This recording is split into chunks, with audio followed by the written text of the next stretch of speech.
Welcome to Faith Fondue, a new podcast featuring me, author and speaker Haley DeMaria, and teacher and blogger Ann Strickers.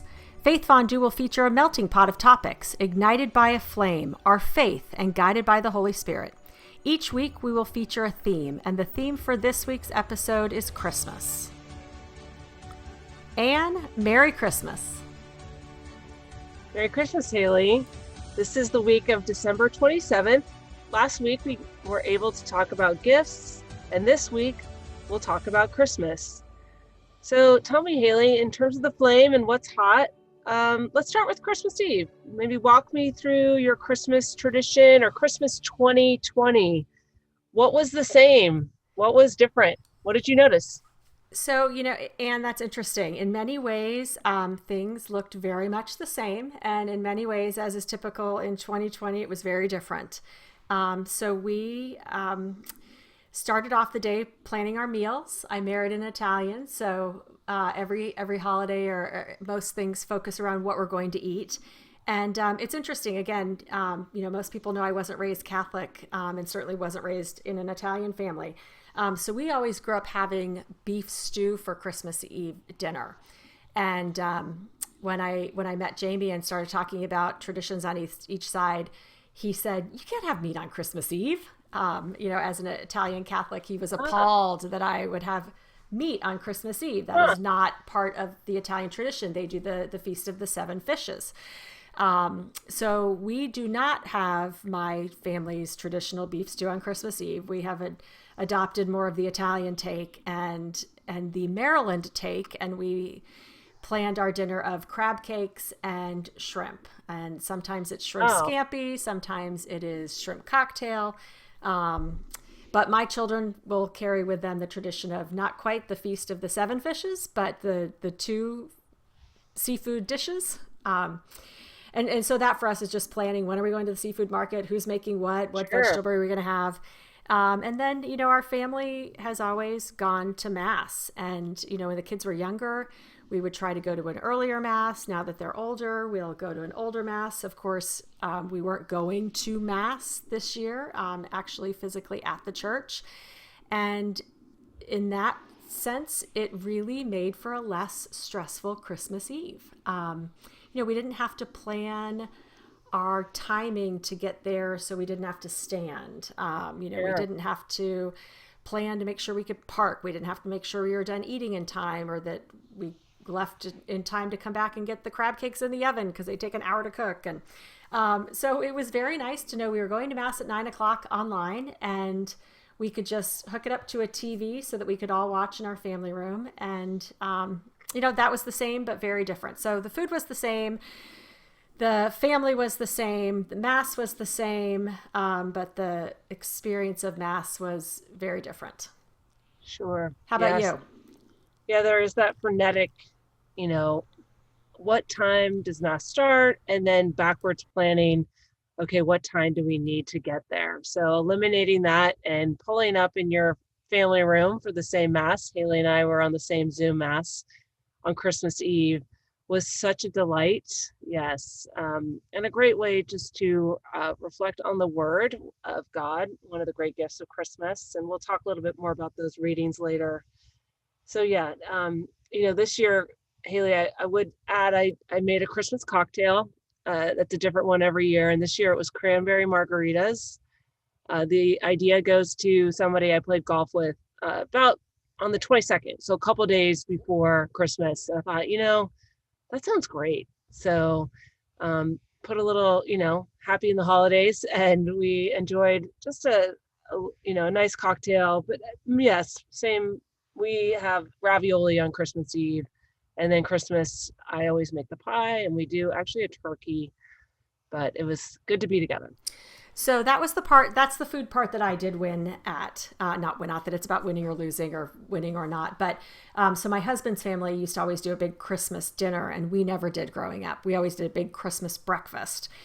So that is also part of our tradition now is we do a big Christmas breakfast either before, after, or during the gifts. This year it was during, and then the rest of Christmas Day is just eating the leftover coffee cake, eating Christmas cookies, eating food from the night before. And that actually stemmed from when I was a child, a young child. My mom on Christmas Day found herself, after we'd opened the gifts, after we had had breakfast, spending all day in the kitchen preparing Christmas dinner while my siblings and I were outside. You know, of course, in Arizona, you can be outside year round, with my dad, riding our new bikes, playing with our new toys. And she was inside in the kitchen and she thought, this stinks. You know, this isn't Christmas. Christmas should be with my family.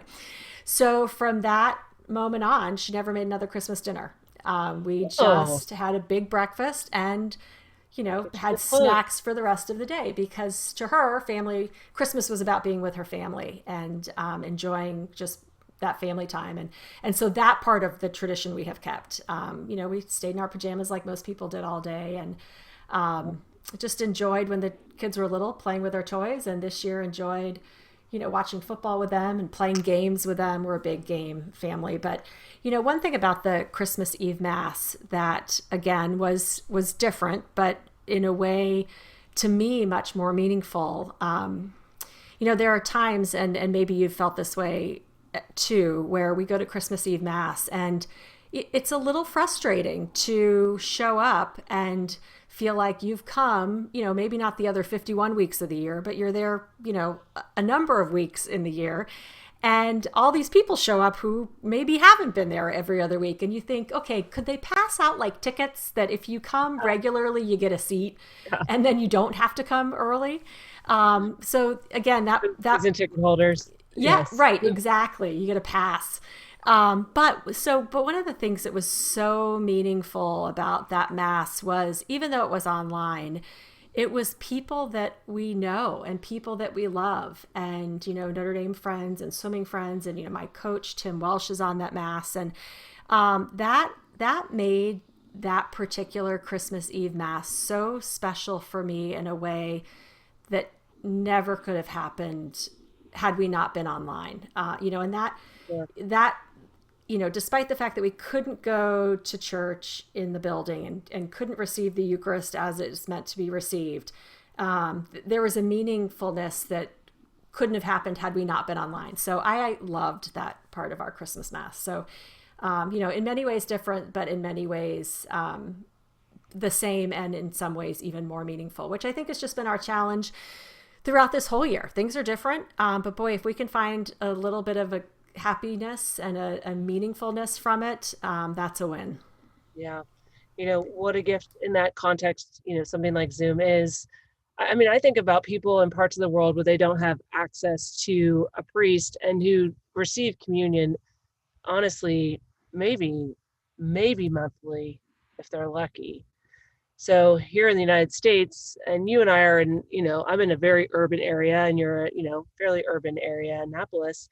We have access to the Eucharist daily. That is not true for so many people in the world. So, you know, this has been an equalizer in that sense of, while we weren't able to receive the Eucharist, we were able to receive the Word, and the Word is was made flesh and dwelled among us. That's what the Christmas reading is about.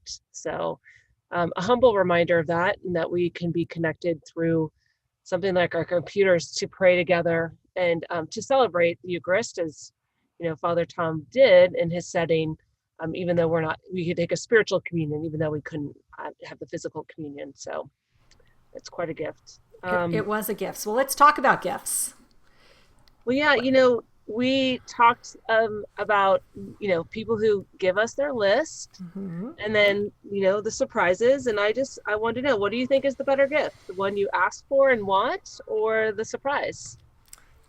So this is such a funny topic in my nuclear family, my family of origin, with my siblings and myself, because my mom was all about the surprise gift. Her love language is gifts, for sure. So she finds such meaning and value in them, and she's a really great gift giver. You know, my grandmother once told me that I had the gift of being a gift giver like my mother, and that was a huge compliment, because she is a very thoughtful gift giver. But she does love that element of surprise. So we tell the story every year of, you know, my sister, like I was, raised in Arizona, went to the University of Virginia for college. So she needed some warm clothes.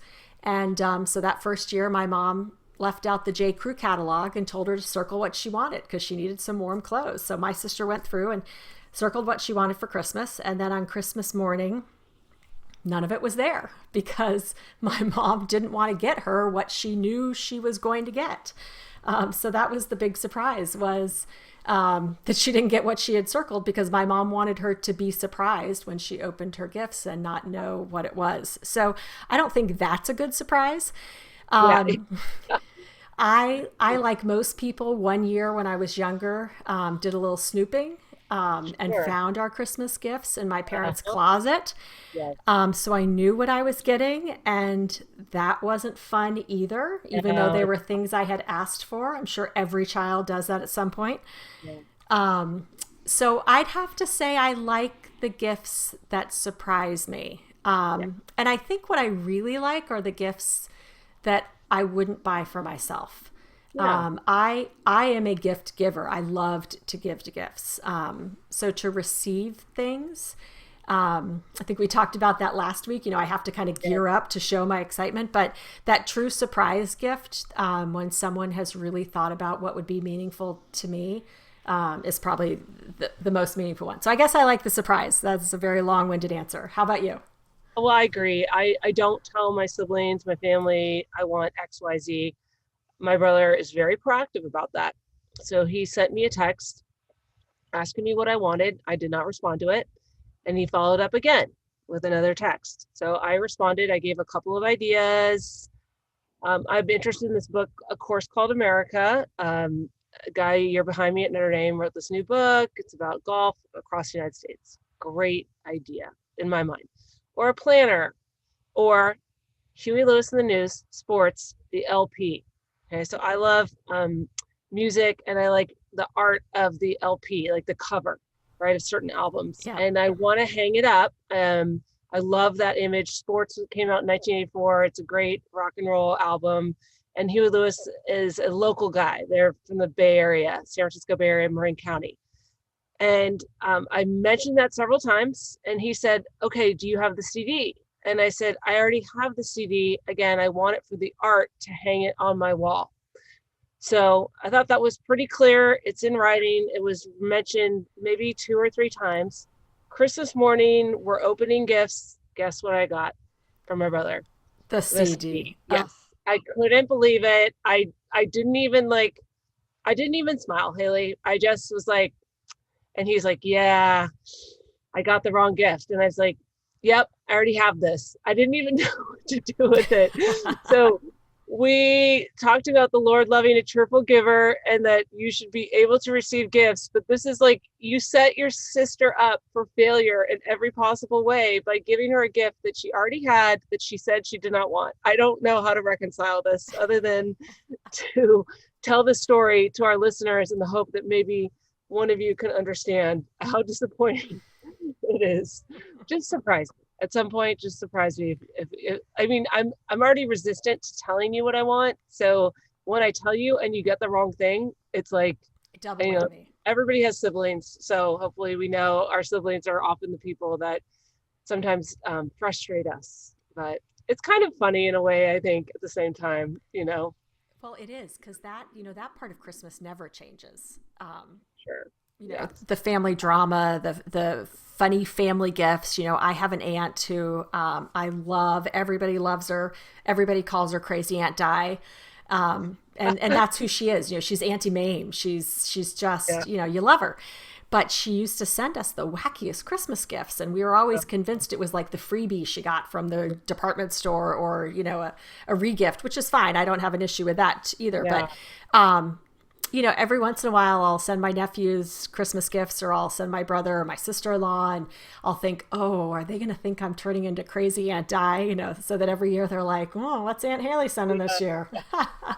Well, you kind of wonder, did Crazy Aunt Di become Crazy Aunt Di, or was she always Crazy Aunt Di? And is it something to watch out for? I'm pretty sure she was always Crazy Aunt Di, but that's why we love her. Of course. Yeah. I mean, that's what, family in that sense, like, especially extended family, they put that perspective on all of it. So Yeah. one of the gifts, I think one of the stories that goes with all of this gift giving, Saturday Night Live always has great skits at Christmas time. Last year, Eddie Murphy came back on the show for the first time in maybe, was it over 20 years, maybe? My sister and I rewatched his Family Toast. It's hilarious. But this year, the skit was of a family, and my cousin Jackie posted it onto Facebook. So that's how I saw it. So I want to mention that because this goes back to her family and my extended family. The skit is about, it's like a rap, and different family members explaining like all the things that they get. And the mom keeps saying, and I got a robe, and I got a robe. And they're like, I got, new drum set, scooter, and again, and I got a robe. And it's hilarious because as adults, we come to understand our moms are the unsung heroes of Christmas, are they not? They are the ones who make sure we get more than enough, that we get those gifts, that our stockings are filled. Sorry, Santa Claus people, but she only gets this robe. Her stocking's empty, and at one point she realizes there's more gifts under the tree, only to find out that the gifts are for the dog, and the dog even gets a robe. It's hilarious. So my cousin Jackie posted this, and I was laughing so hard because the irony of all of this is it's true about my mom, but literally my mom every year did get a robe. She got a robe from my grandmother. And my cousin Jackie, who posted it, I know it's funny because she has children, but her mom is the same way, the same unsung hero who made everything happen, and who would have gotten everything. And the only thing she would have gotten would have been a robe. But then we started to wonder, if my grandmother gave my aunt Jolene a robe every year, is it possible? I mean, my mom a robe every year. Is it possible my Aunt Jolene also got a robe every year? So again, in the context of a family and a larger family, it only makes it that much funnier. So I'll post that skit in the show notes. Well, and then you have to think, did your grandmother give your mom and your aunt a robe? Because that's what she got every year. Oh, right? I mean, how far back does it go? Right. Hadn't even thought of it. So, good Lord, I hope my grandmother got a robe. I hope she got something. We, as her granddaughter, we always gave her something, so I can say that. But earlier on, I don't know. Yeah. So it's funny because Christmas morning, Edward, my younger son, said, "Mom, you got to watch this," and passed me over his phone, and it was the same Saturday Night Live skit. Well, I thought it was hilarious, so I sent it to every mom friend I have, and sure. Some of them wrote back, "I've seen this," and I wanted to say, "Well, why didn't you send it to me?" But it's so funny because it's so true. Exactly. It's so funny because it's so true. Yeah. And that's not to say that, of course, dads don't do things, right? My husband's amazing in terms of cooking and shopping and so many things. And dads do their own, they support families in many different ways. But that video is not funny if it's not true. There's a reason it's so funny. Right. Part two of the story is that this Christmas, we got my mom a laptop computer. Now, that is... I got the steal of the century on it. So I want to add that to the point where Costco, when I walked out of the Costco, the woman checking the receipt, you kind of wonder, do they ever really pay attention? She's like, wait a minute, is this right? You got it for this price, which was awesome. So we give it to my mother as the last gift because my mom, uses recipes and she's on, a computer minimal, but she's into it. She likes it. But her computer is a total dinosaur. And so she opens it, and she's totally, completely shocked to the point where she has the wrapping paper is over her face because she's crying. She's so touched. And then I start crying because she's crying, right? And we are so excited for her that she got something much more than a robe. But the best part of this is my cousin Jackie, she and her sisters gave her mom a television set, and they posted on Facebook, and we're watching my Aunt Jolene and Uncle Mark open this, and my Aunt Jolene has the same exact reaction where she's crying and the paper is over her face. It is just, again, it's touching because it's universal and it's true. Yeah. They don't expect, all those years of giving, they don't expect to receive what they've been given, and they're so deserving. So what joy that brought to all of us. Well, so great. And, that is where the surprise gift is the best, and the thoughtful one too, for sure. Yeah. So Well, let's move into our spiritual stew. This week, what is the gospel reading that you've been thinking about, or spiritual? So every Christmas Eve I go back to. So we live in Annapolis, and we have always gone to Catholic Mass at the Naval Academy. They have a chapel, and there's a number of services that take place in the chapel, including Catholic Mass. And so we've always thought it was neat to go to Mass with our midshipmen when we can. So one year for Christmas Eve Mass, the boys they were prime age for this, so maybe 6 and 8 years old. And the priest in his homily, having gone, through the gospel and the Christmas story, kept talking about the nativity story, the birth story through the eyes of the animals. And he kept talking about the donkey, but kept referring to it as the ass. And he must have said the word ass, referring to the donkey, 8 or 9 times. And for a 6 and 8-year-old boy to sit in church, later at night, at this point we're maybe trying to go to the 9-10 o'clock service. And they kept hearing the word ass, ass, ass. And they're trying not to laugh, but let me tell you, they're paying attention. Yes. And I thought, okay, this is hilarious, because when you live with boys, you start picking up boy humor. But they paid attention. And I thought, I bet that was intentional with that priest to choose that word as opposed to donkey or animal or anything else you could have, because he knew people would listen. And people listened, That's great. because you always wonder, especially with kids, even with my husband sometimes, are they really listening? What are they taking from that? My husband always calls it the contemplative homily, because, he'll sometimes sit there with his eyes closed and he'll tell you he's contemplating it. Great. But, even this Christmas Eve Mass, that we were on, the homily that Father Tom gave, he told, such a great story about a gift he had received that was a quilt, but it was not what he thought it was, or nor was it really what he wanted or what he thought he wanted. And so, you never, again, know when you're sitting comfortably on your couch, are my kids listening? But Christmas morning, my younger son referenced, as he was opening his gift, I wonder if this is a quilt with my name on it. And I thought, okay, so he did listen. Yeah. So for me, especially Christmas Eve, we know the story. We've heard the gospel every year. But boy, for a priest to be able to tell it in a way that either uses words or language or tells a really good story, to get us to listen to something we've heard many times and to hear it through new ears, I think is pretty neat. So that's really, it's hard for me to go to Christmas Eve Mass and not think about the year that the ass was a large part of our Christmas story. Such is life with boys. Amen to that. That's a great, it is a funny word too, like to describe, the donkey, and that's part of, this place where Christ was born. And that's part of my spiritual stew, is that the reading emphasizes that Jesus was born and they named him Emmanuel. And I've always loved the word Emmanuel, God is with us. So the homily was the reflection on the incarnation, that God became flesh and dwelt among us.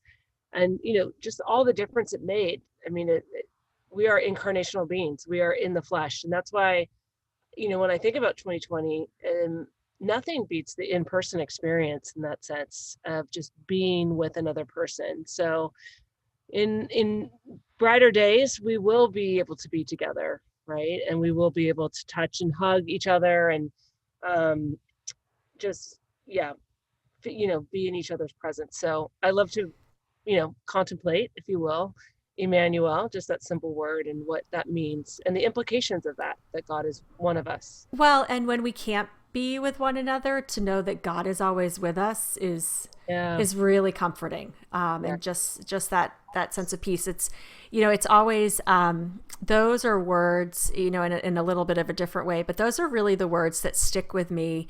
When I talk about the Hail Mary, or when I'm saying the Hail Mary, and just those words, Hail Mary, full of grace, the Lord is with thee. I just, for some reason, those words have always kind of stuck with me, in saying that prayer, like God is with her, like all the time. Like it's those were really powerful for me. So in sense of Emmanuel, God is with us too. How And the powerful reading, for us to know.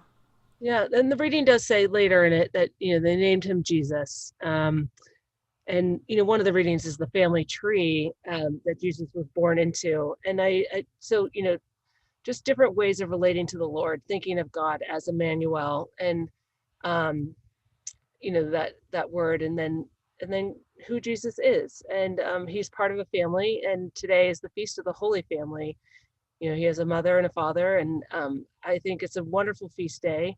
I'm grateful that we are born into families. Families aren't always easy or good structures, and that's why to pray with the Holy Family is such an important prayer, because we hope that families strive to be holy and loving.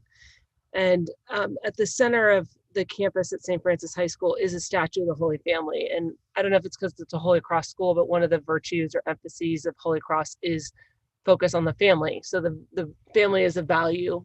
And so that statue really reminds us of that. And when, so many places use that word family, um, and that's a good thing, but it's good if you mean it, right? And you strive to live as a family. And I think we've had to think a lot about what that means in harder times than when we're separated. And at campus at Notre Dame, there's also a statue. It's a newer statue since we graduated. There's more statues, but it's the Holy Family. And Mary or Joseph is holding the Christ child, and he's handing the child to his mother. And it's also referred to as the Holy Handoff, which kind of cracks me up that, of course, at Notre Dame, only we would have, a name for something religious or spiritual and make a sports connection to it. So football reference. So I look forward to the Holy Handoff this New Year's Day, January 1. We hope there's something holy about it. But what a great image to pray with and to visit when you go to Notre Dame, because we talk about the Notre Dame family. That's how you and I are connected. For sure. Right. And among other ways, among our Christian family and whatnot. Well, and I was, I did some reading on the Feast of the Holy Family, and one of the things that I read was that, we have a feast day for St. Joseph, and we have a feast day for Mary, has her days, and of course Jesus as well. But to celebrate them, to give them their own feast day as a family, I thought was really neat. So of course they're important individually. Of course Jesus is, for sure, and Joseph as his earthly father, and Mary, of course, as we she's so, she's such a big part of our religion or our faith as well. But to celebrate them as a family unit, I thought is really telling also, that it's not just that they're important individually, but collectively, how important they are as a family, which is probably why I love my nativity so much. Right. But I hadn't known that, I hadn't taken that step to think of their importance together as a family. Which is, all important to us as well too. And Sure. You said something earlier that I thought was really neat, which is, our families aren't perfect. No family is perfect. We talk about crazy Aunt Di, or we talk about, people not getting along, or maybe a family member that talks too much, and you just kind of roll with it. And I have some family members that when they call, you look at my phone and I think, okay, do I have an hour to talk to them? Because that's how long it's going to go. So we all have family members like that, and there are those imperfections that we love about our family, and yet the Holy Family was imperfect too. They were perfect in the image of God, but when you think about Mary as being an unwed, pregnant young girl, and the experience that they had to become the Holy Family was a bumpy road also, and yet ended up in perfection. So a good reminder for us that family can be what it is, which is not perfect, but also really beautiful as well. And are you saying, and they can order you CDs that you already have that you don't ask for? Yes. Is that right? Yes. We love them anyways. We do. So, as we wrap up this Christmas week, Christmas is there's so much that goes into the planning for that day. In our house, it's planning the menu, it's making sure we shop, it's wrapping the gifts, it's As it is with many families, a lot of planning goes into it, and then Christmas Day happens and it's over. And I love the idea that Christmas Day, the 25th, is really the beginning of the Christmas season. Yes. That's something that, I've always really admired about, Hanukkah it's the festival of lights that lasts, for Yep. many days. And I wish that for us for Christmas as well, that Sure. we celebrate the birth of Christ, but then we really have the Christmas season. And I think we've lost that a little bit. I think in earlier times that was more of a celebration. Yeah, the 12 Um, days of Christmas. So exactly. between today and yes, the baptism or the Epiphany, excuse Epiphany. Yes. So as we move through these next 12 days, to Epiphany, and my goal is to carry that Christmas with us and with me, and for me that will include, of course, my thank you notes, which I find to be so important, but also Christmas cards. I love Christmas cards. I write a Christmas poem every year. One year I forgot to put one poem into one card, and it took this person about 2 months to actually ask me if they Oh, didn't get a poem this year, or if I didn't uh, write one because they had been looking forward to it. And I thought, oh no, I just must have missed that one. But yeah. I've had, people text me, have you written your poem yet? No, I haven't. But I did finally finish that. So the act of Christmas cards and writing and, connecting with others, continuing to connect with others and family and friends over the next 12 days is what I hope to sort of carry with me. Yeah, that's awesome, Haley. I love that you include a poem or, everybody has their personal touch. And I think, I was thinking about a friend of mine. He's a principal of a school, Regis Jesuit in Denver. And my friend was so excited to get his family's Christmas card. And sometimes you feel like, oh, when I get a card from somebody, I feel special, right? Or I remember this about Amy Coney Barrett reading that one of her friends said, Amy, you already had the most interesting family. Did you have to make it any more interesting, this year with her, her children, just, adopting two children from Right. Haiti and then a son with Downs and, now a new chapter in their life. So just the reflection of who we are and who we send to that's a gift. And I do love the pictures that people send because I love, seeing what people choose. What's the image that they choose? And my brother's getting some airtime again, but he said, "Oh, did you send one of yourself? Ha ha." And I was like, "No, that's not me." But I do love, like, for my friends who are single, like I do love my friends who just embrace their year and decide to send pictures of, we are members of a family. We have lives just because we don't have children or, maybe they travel or they love to do something. Or I think of a friend, his wife died 2 years ago. And the year after his wife died, he sent a card with his children. And I thought that took so much courage. I mean, I thought that was remarkable. And I loved them for that. The easy thing to do would have been to send a picture of their kids, but that's who they are as a family. And it says a lot. So it says a lot when somebody adds a note to the picture. And I'm grateful for people who just send cards anymore, period. I mean, we were talking about that. They're not cheap anymore. Even a US stamp is a small investment, but it takes time. It's a commitment. So thank you to people who send cards, but those of you who send like personal notes, like I read every one of those and I'm thank you. And I try to always write a personal note.